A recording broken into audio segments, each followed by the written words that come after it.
In this video, we're going to discuss classes, what they are, kind of how to create them, and we might talk a little bit about how to use them.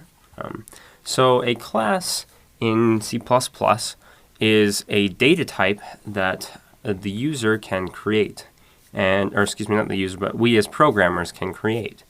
And just like any other data type, like int or double or bool, it has specific properties.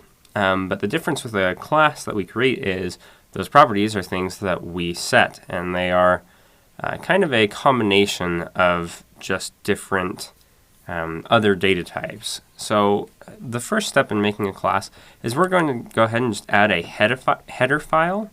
And so we just go right-click on header files, we click Add New Item, and then we'll click Header File. And then we'll go ahead and, for the purposes of today, we'll just go ahead and make a rectangle class. And so we get this blank code window, as we always do whenever we add a new file. And so the first step we need to do is we need to declare a class. And once again, we're going to call it rectangle. And then we need to put curly brackets which end with a semicolon. So it's very important that we recognize that whenever we end a class, it has to end with a semicolon. Now inside this class, there will be two types of properties. We will have private properties and we will have public properties. And the difference between the two is that private can't be seen or used outside the class, while public can be seen or used outside the class. So not too difficult of a concept theoretically. And in practice what this means is that if we're inside main, then we are going to be unable to use or see anything that we have declared as a private variable. Now typically, and this is pretty much the best way to do this, is we use a principle called encapsulation. What encapsulation is it means that all of our data is going to be private. So data goes here. And so for a rectangle, we might have a double length and a double, and a width. And I mean, I can't really think of anything else that a rectangle might have, so we'll just leave it length and width. And now we've declared these properties that make up a rectangle, because we know a rectangle is just length and width. But since these are private, we will be unable to use these inside main or anywhere else. And so this is where our public modifier comes into play. Generally, we will put methods, which are just functions attached to a class or inside of a class.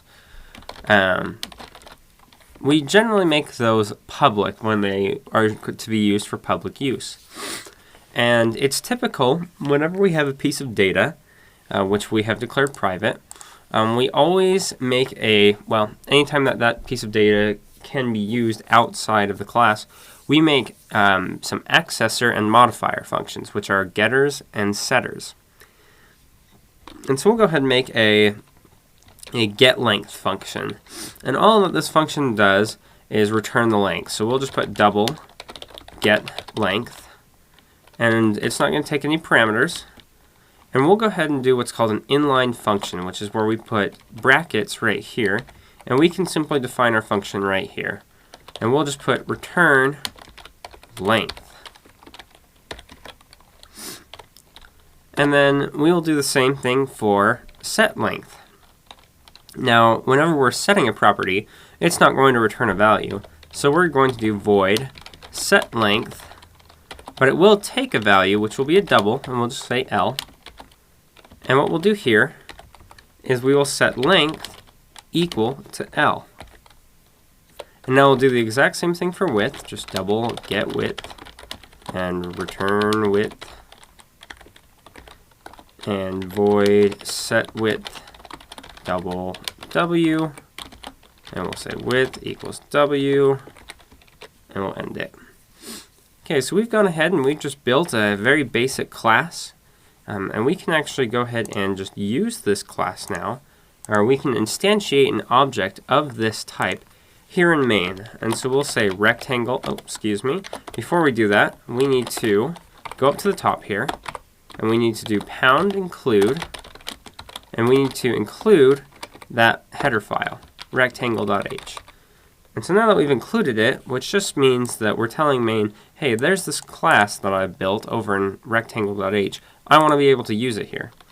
Now we can say, okay, rectangle, let's say rectangle, and we put a semicolon, and we've just built a rectangle. Now it's very important to note that length and width right now don't have a value assigned to them, but we can change that by doing rectangle dot set length 10 and rectangle dot set width to 5, and then now we can output length, and we can say rectangle dot get length, and we can say width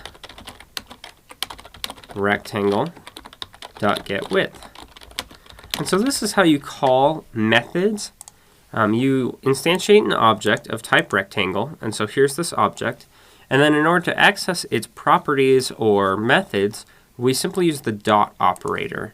And so we just say rectangle dot, and then we can see that these are our available options. So let's go ahead and run this just to make sure that this worked. And sure enough, length equals 10, just like we said it, and width equals 5.